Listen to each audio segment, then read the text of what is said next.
What's up, everybody? Welcome in Southeastern 16 bets and ball games with Edwards and Greeson. Let's start first with Bet Online, the world's most trusted betting platform and your number one source for everything online sports betting. Right now, you can receive a 50% free bet of up to $250 on your first deposit to bet on anything from the Olympics to baseball to Formula One racing. Bet Online has every stat, every matchup, and even live odds and spreads while the games are being played. When the game's over, head on over to our online casino and get in on a game of blackjack or poker or unwind with one of our over 150 slot games. Head to the website today to get in on the action. Use promo code BELIEVE, that's all caps BLEAV, for your 50% free bet credit on your first deposit up to $250. Bet Online, the game starts here. All right, I'm Brian. He is Jay. What's going on, Mr. Greeson? Not much. Just trying to wrap this puppy up. We're gonna do two this week. Finish our season team prop look around the SEC, and then I got to figure out what next bet I'm going to make on the Olympics. Hey, I may be in the minority here. I certainly am in the minority of Christians who are still watching the Olympics after the opening ceremonies and the kerfuffle that happened with the Last Supper and all the song and dance that was. But I think there's an interesting conversation too in the betting community. The Olympics can be kind of a dicey proposition because I don't think any NFL player is going to purposely fix a game because the money that they would lose it's hard to recoup that. But if you're talking about the Thailand ping pong players, I mean, they go from looking like Forrest Gump to the next thing you know, they're not even hitting the paddle. And I mean, who's to say that they wouldn't throw one, you know? Now, are there odds on all these sports? Everything. Really? Oh God. Oh, maybe. Do I need to take a glance at that this evening or this afternoon? Well, that of course there's going to be the team sports. I don't know how you would bet gymnasts. I mean, right. Over 9.9 on the vault. I don't know. I couldn't even. Give me Simone Biles against the field, or fellow Auburn student Sunny Lee, who is the defending. This gymnast. She's the defending gold medal winner in the all around. Okay. All right. Does the U.S. play today? Oh, and by the way, we're recording Monday. We had some guys under the weather last week, and so we're going to do two this week, Mississippi State today and Vandy on Friday, and then we'll start kind of recapping stuff. And hey, we're getting close. Hey, everybody reports within the next week. Yeah, and FSU and Georgia Tech have already started practice because they're a week ahead. I think I'm right on that. And by the way, I don't know if we've talked about this, but I've talked myself into a little, not a major opinion, but going with Georgia Tech against FSU in Dublin at noon Eastern at Aviva Stadium, August 24th. Most books are at 13. Our good friends at Bet Online have FSU favored by 13.55 and a half. I'd probably lean to the over there too. And since it is the first day of gambling, we'll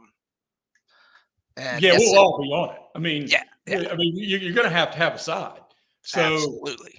I think there's a lot of value there, especially if it ever gets if you can find it at 14, because one of the things we talked about with Texas, when you lose that many dudes, that meant that were FSU. Experienced NFL guys that, especially early in a tenure like Norvell is, because now these are the guys that he built that program around.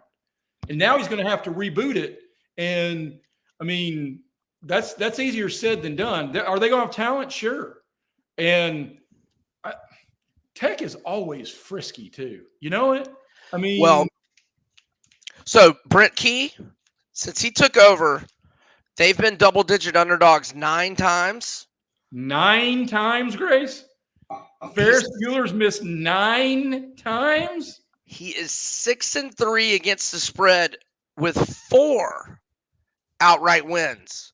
And let me go over those for you. In fact, I believe his first game was at Pitt, at 24th ranked Pitt, as a 22-point underdog, won 26-21. This is when he had the interim tag. And then later in the year at 13th ranked North Carolina as a 21-point dog, won outright 21-17. Okay, last year as a 20-point underdog at 17th ranked Miami, Mario Cristobal, a Hates victory formation. Georgia Tech ended up winning 23-20. And then a couple weeks later at home to 17th ranked North Carolina, 11.5-point home dog. They win 46-42. So, Mr. Key does not despise the underdog role. Also won as a 5-point underdog over UCF 30-17 in the bowl game. And I had Tech that game. There are a handful of rules that I think we can really craft. One of them is bet against Gus Malzahn in a bowl game. So LSU over last year helped pay the rent. Yes. There were a college basketball run or two that I know you enjoyed. But if Malzahn's in a meaningless bowl, he's going to treat it as such. Yes.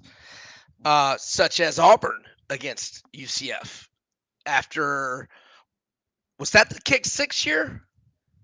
Yeah, because it was in the Peach Bowl, wasn't it? Yeah.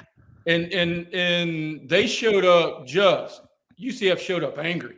And Auburn was 45 minutes late. Yes, they were. Okay. I have not completed my entire power rankings, but I have gone all the way to 35. So I'm going to go 1 through 5, and we're going to get Jay's hit or miss analysis, and then I'll probably go all the way.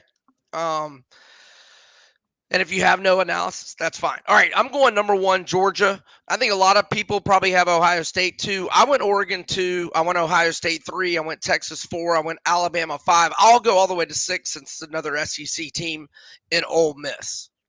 Thoughts, if any? Well, I think Georgia is the clear choice.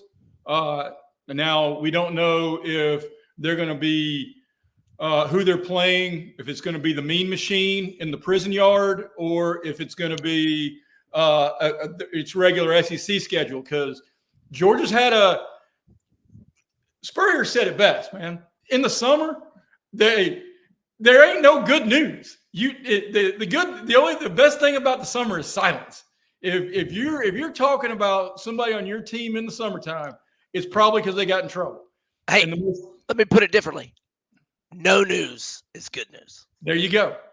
And the latest one, and this is a big piece, is Ra Thomas, who, and hey, not to downplay the seriousness of those guys driving fast and racing, but we were all young college kids. I mean, we all had a heavy foot. I had a 5.0 Mustang. I know I hit 125 going up 85 between Auburn and Atlanta one night. So I get it. But this Ra Thomas stuff is a felony charge about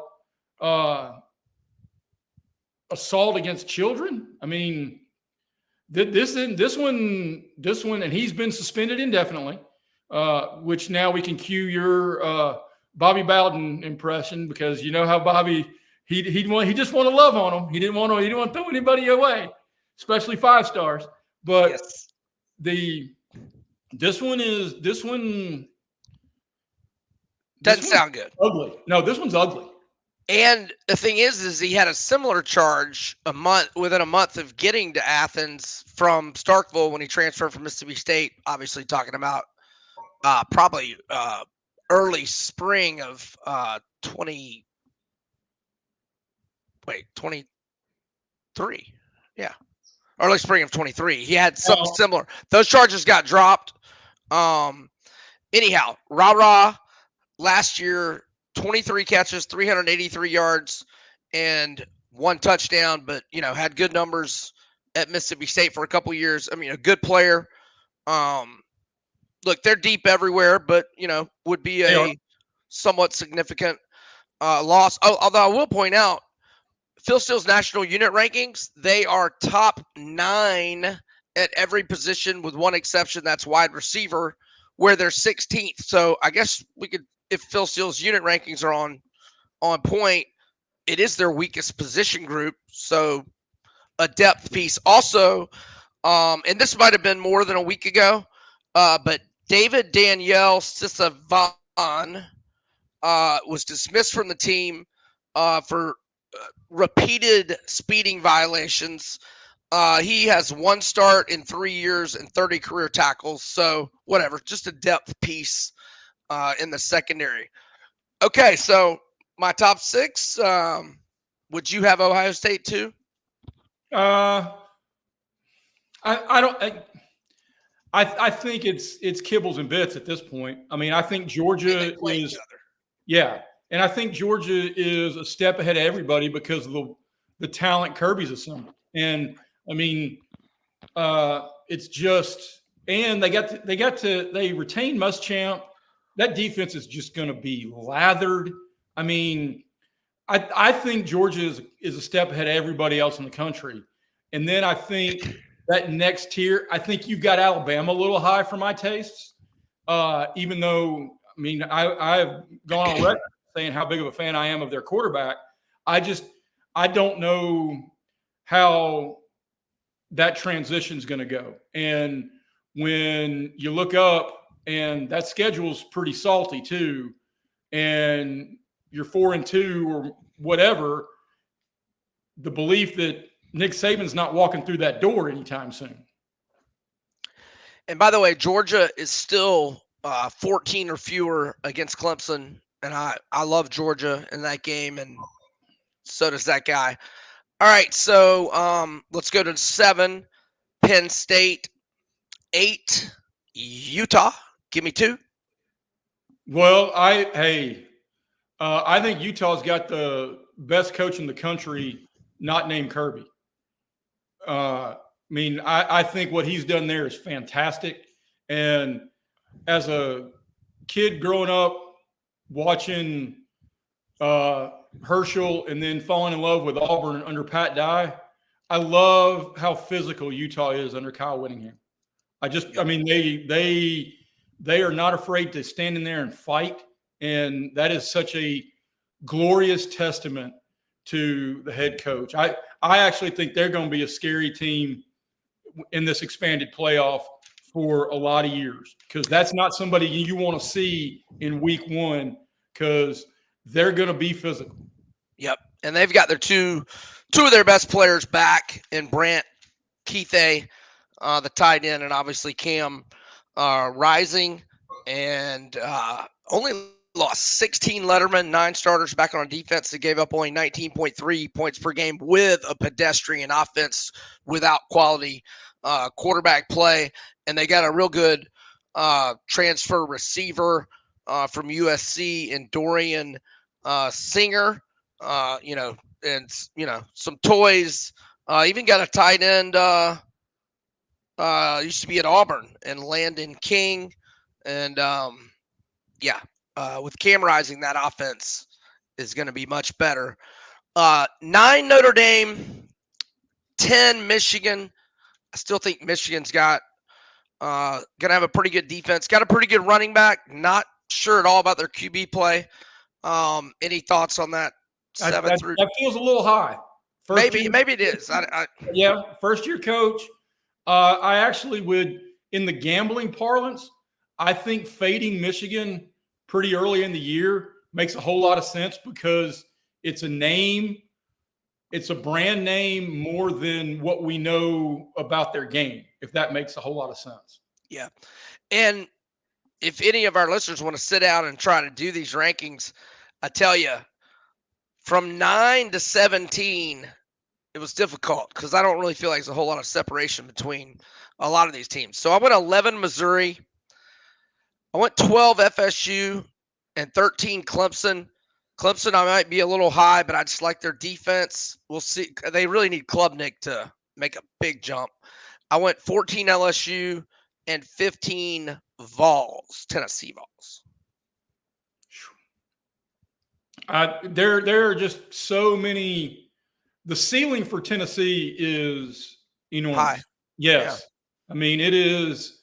And truth be told, so is it for LSU. I mean, we know they've got an NFL dude at wide receiver because it's LSU, and they're always going to have an NFL dude at wide receiver, regardless.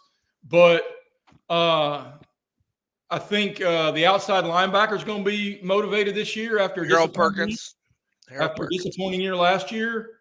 Some of my LSU buddies are a lot higher on that quarterback than I was.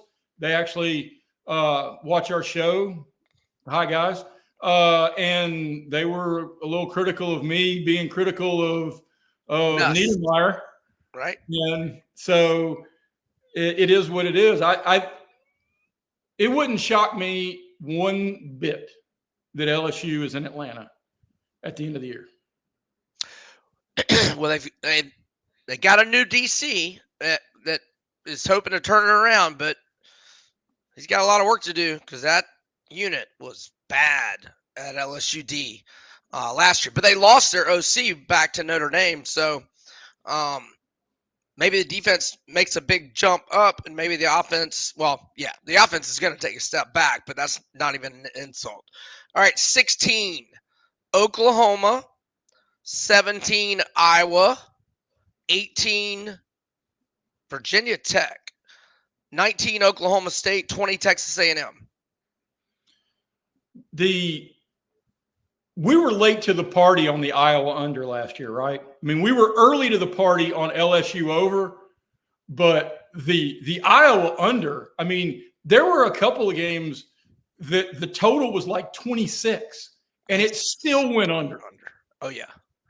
If I were home, I would have my Phil Steele mag from last year, and I could break it out, and I could give us those numbers. Actually, I'm pretty certain one of them was 26, 25 and a half, and the final was 14-10.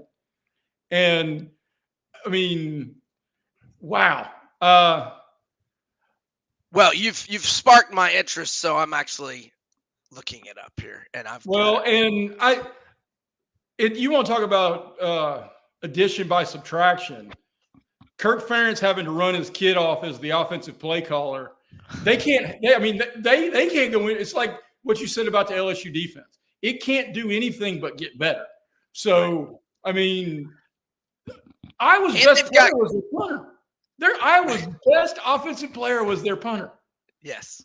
They've got Caden McNamara back, who got a season-ending injury in like week 4 or week 5, and they've got a new OC. So surely they're taking a little jump up. Well, and here's the other thing, though. The next time they miss a tackle will be the first time they miss a tackle. Because when those corn eaters get their hands on you, you go to the ground. Okay, they actually only had 2 totals in the 20s, but they both went under 27.5 at home to Rutgers. Iowa won 22-0. At Nebraska in the regular season finale, this is the one you're talking about. Total of 25. They win 13-10 at Nebraska for 23. I mean, I want you to just take a step back and recall what you just said. They only had 2 totals in the 20s. Yes. I've never seen a total in the 20s. I think they were both the lowest totals in college football history, if I'm remembering correctly. And how about this for Iowa at Nebraska? 10-7 Iowa at the half. Absolute shootout. Nebraska gets a field goal in the third. 10-10. Overbackers are thinking overtime, baby. We're home. Iowa gets a field goal in the fourth in the final is 13-10. Now, they also had a total of 31 in a 12-10 loss at Minnesota that came in under. I mean, yeah, they couldn't make these totals low enough for the Hawkeyes last year. Okay, Virginia Tech 18 too high? Maybe. But easy conference, great home field, great fan base. Good quarterback. Yeah. Momentum coming from last year brought a lot back. There are going to be a couple of those teams that you look up and you go, okay, why are we sleeping on them? Virginia Tech could be one of those teams. And, but no, I think you're a little high on Bama. I'm okay with you being high on Clemson because I actually think Dabo needs to be motivated beyond just his normal all shucks, love the Lord. We're going to play Clemson football. I mean, he doesn't get in the portal. He doesn't. I mean, I get it. Have run your program how you want to run it, and he's certainly earned a whole lot of freedom with his success. But Clemson's getting passed in that league now, and there was a minute last year where I thought this thing might be winding toward an end, maybe. Well, for Dabo and Clemson. And forever, everybody thought that whenever Saban stepped down, they were going to go bang on Dabo's door because, I mean, he went to school there, and there wasn't no peep about that.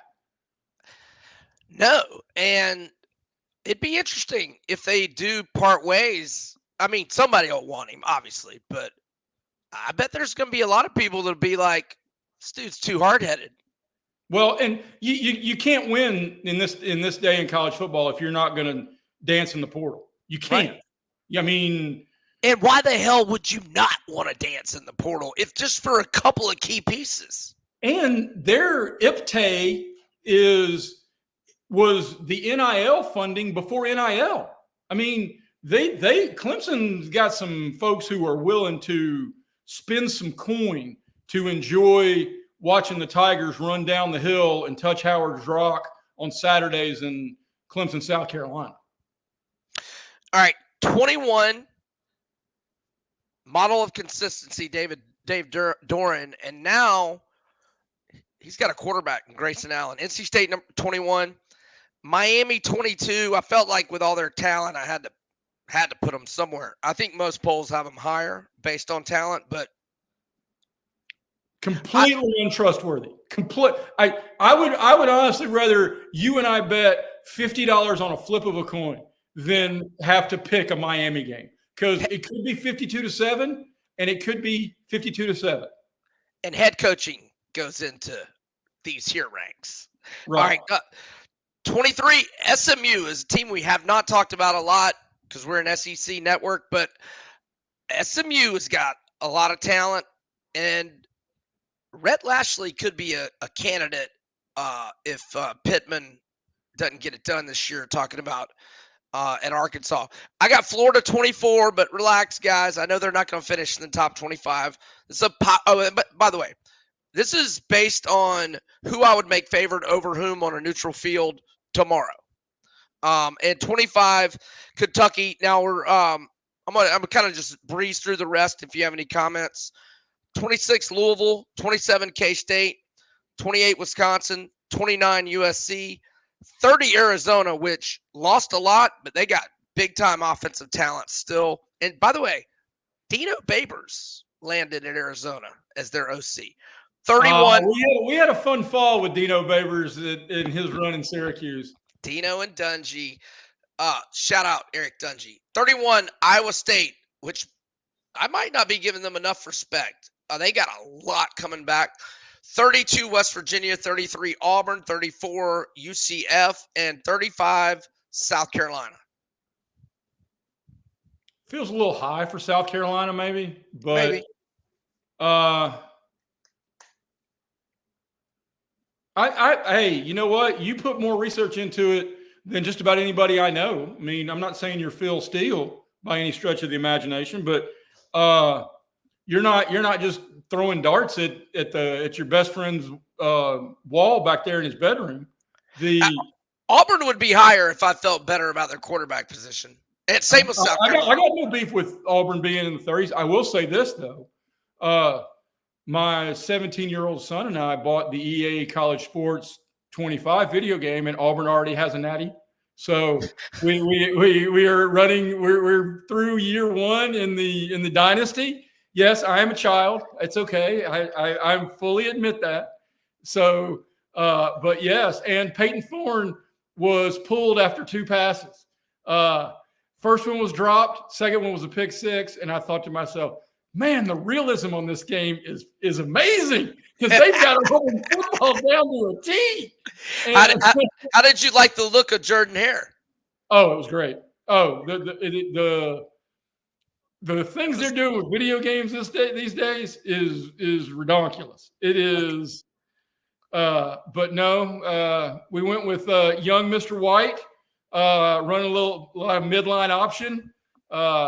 Peyton entered the portal, and never the twain shall meet. All right. Let's on to Mississippi State or anything else we need to get out of our system before we on to the No, I'm good. I'm ready. I don't. It's funny. A lot of people ask me. This shirt I'm wearing is. Everybody knows I went to Auburn. But this is actually our high school locally is Signal Mountain, but they've got the Mississippi State logo. So okay. It's going to be a long year for Mr. Lebby, I believe. So they did not even make the odds board at Bet Online to make the CFP. To win the CFP, they're 500 to 1. To win the SEC, they're 300 to 1. Their win total is 3.5. If you like the over, you got to pay a minus 170 price. Under is plus 140. Phil Steele's national unit rankings have them 47th at wide receiver. And unless I glanced over it, I did not see them ranked nationally. Again, and looking at where they are in the SEC national or SEC unit rankings, I'm pretty sure I didn't overlook one. Phil Steele's power rankings have them 99, and his all SEC squads, which preseason, which he takes all the way out to a 4th team. The only Mississippi State guy to make, and it was a 4th team, was a transfer from Arkansas State, Seydou Traore. Bless you. Right. And so there you have it. They lost 7 of their top 8 tacklers. They lost their top 5 pass catchers. They lost their best running back in Woody Marks. They lost their top 2 quarterbacks, Will Rogers and Mike Wright. But Blake Shapen is the new quarterback.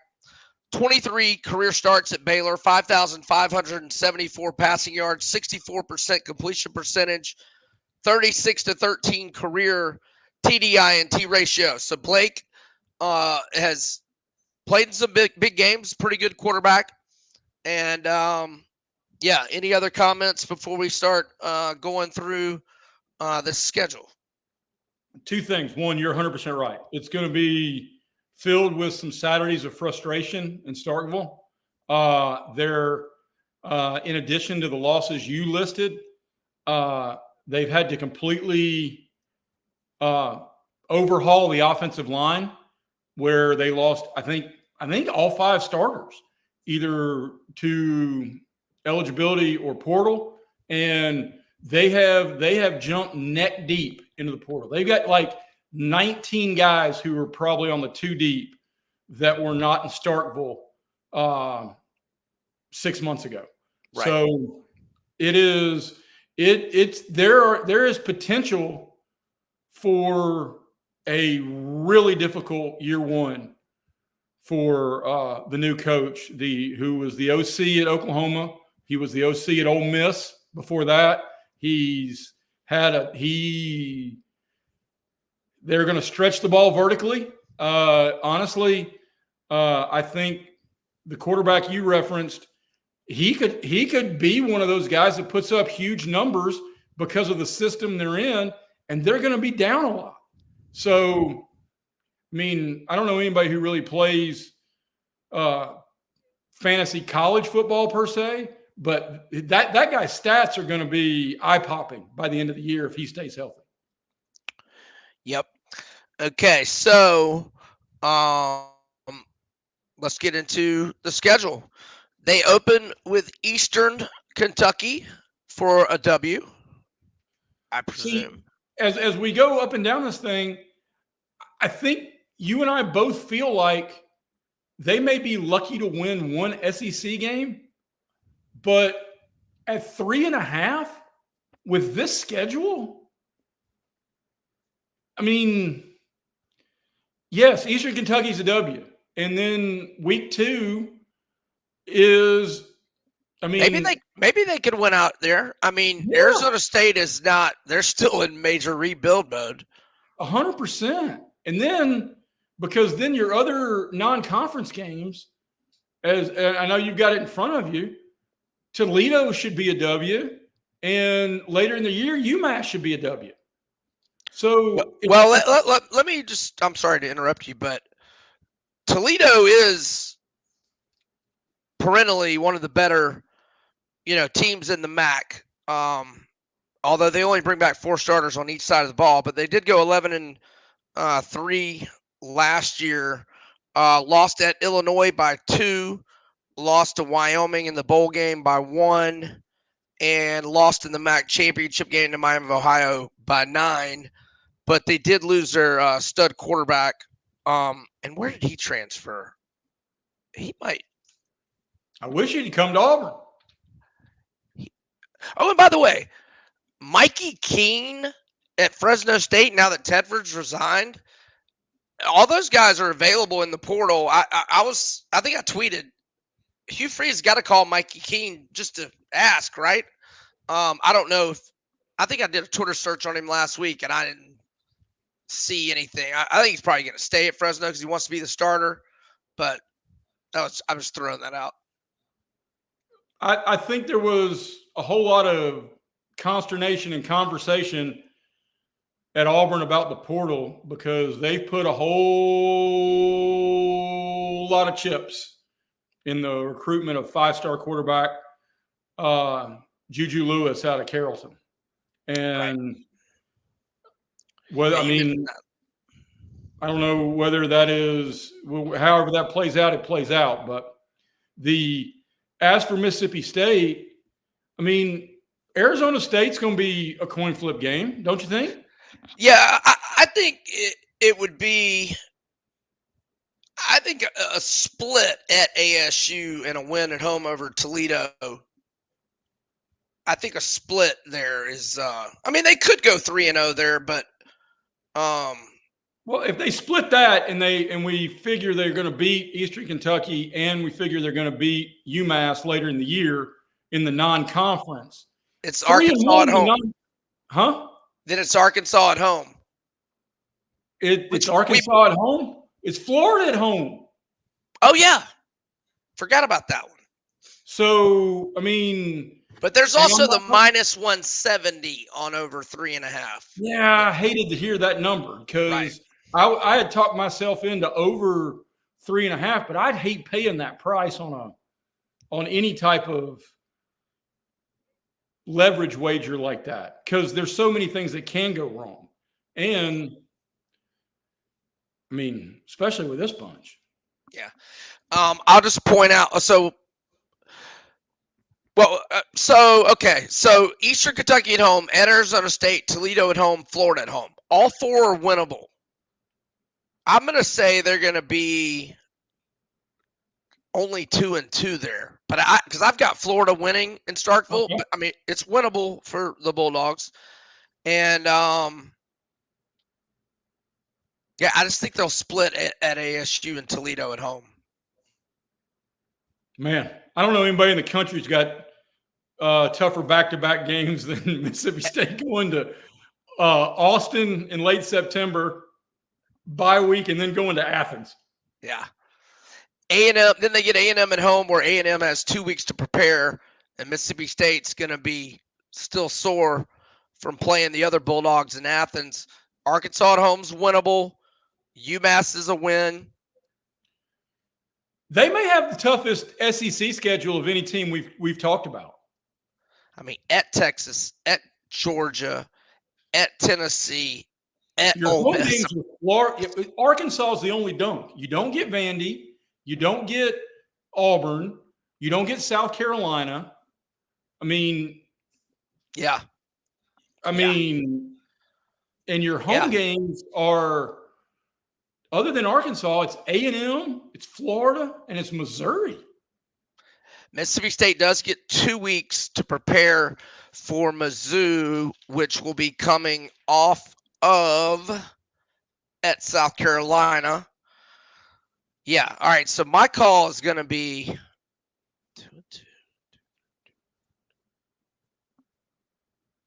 I got to go 3-9. Well, I mean, I can see that. I'm not advising that 3.5 number is tempting, but I hate the 170 juice. But I mean, I think there are 3 wins in the non-conference, 1 coin flip, and then you're talking about you get Florida and Arkansas at home. I mean, if I had to put a finger on a number, I would probably say 3-9, but I can see 5-7, which is the ceiling. It's possible. Yeah, it's ceiling. Yeah. But do you make a habit of minus 170 prices on 4-month bets? No. Right. So no. I think I'm the other thing we've talked about through this is we're sharing our opinion, but I mean, I still have not seen. Now, when we get to Vandy later this week, I may see one that gets on the short list of. I've still not seen a better play than Missouri or Ole Miss over. I mean, if we're playing team props, I want both of those guys with those quarterbacks and those coaches and those schedules. I'm vested in both of those. Yep. All right, we're doubling up this week. We're doing Vandy on Friday. I hate we had no show last week because I would have told our audience to get on Tom Aspinall to win in round 1. And that was a winner in UFC Saturday night. How's baseball going for you? Anything to report? Braves can't score. How about when's our boy Skeens pitching again? I think it is. If it's not tonight, it's in the next couple of days. But he's a machine. He had his first loss over the weekend. He lost 2-1. Gave up a fluke run in the 9th.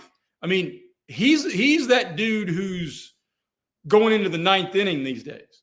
I've been riding Chris Sale too, and Chris Sale the Braves betrayed Chris Sale the other night against the Mets. But baseball's going at a snail's pace because we're starting to feel football, and I'm ready for that feeling on a regular basis. Yes, indeed. All right. Tell them about Jay's Plays 5 at 10. 5 at 10's a column I've been writing every Monday through Friday at timesfreepress.com. 5 things I'm thinking about at 10 a.m. Jay's Plays is my afternoon gambling email. I will be on the Team US against South Sudan. I think it's a perfect spot because they sleptwalked and almost got humiliated in an exhibition. And I think those guys are going to come out and beat the Sudan out of them. So it is.